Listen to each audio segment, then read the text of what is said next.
कौमी असम्बली की खवातीन की मखसूस नशिस्तों पर नून लीग से इजाफी नाम तलब कर लिए गए हैं। कौमी असम्बली की पंजाब से खवातीन की 9 मखसूस नशिस्तों पर नाम मांगे गए हैं। मखसूस नशिस्तों पर कागजात 9 मार्च तक जमा कराए जा सकते हैं। इलेक्शन कमीशन मुस्लिम लीग नून इजाफी तरजीही फहरिस्त 9 मार्च तक जमा करवाएगी। मजीद तफसीलात जानेंगे फहाद चौधरी से। जी फहाद, बताइए।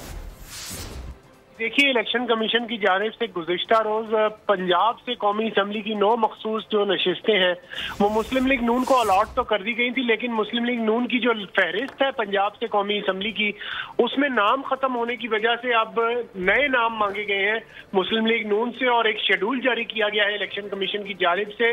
पंजाब से कौमी असम्बली की खवातीन की 9 मखसूस नशिस्तों पर कागजात नामजदगी 9 मार्च तक जमा करवाए जा सकते हैं और मुस्लिम लीग नून से इजाफी तरजीही फहरिस्त भी 9 मार्च तक तलब की गई है। इलेक्शन कमीशन ने ज्वाइंट सूबाई इलेक्शन कमिश्नर पंजाब अब्दुल हफीज को रिटर्निंग अफसर मुकर्रर कर दिया है और ये मैं वाजे कर दूं कि पंजाब से कौमी असम्बली की खवातीन की 9 मखसूस नशिस्तों का कोटा कल ही नून लीग को अलॉट कर दिया गया था, लेकिन नोटिफिकेशन जारी नहीं किए जा सके थे क्योंकि लिस्ट जो है वो एग्जॉस्ट कर गई थी। जी ठीक है फहाद, आपका बहुत शुक्रिया।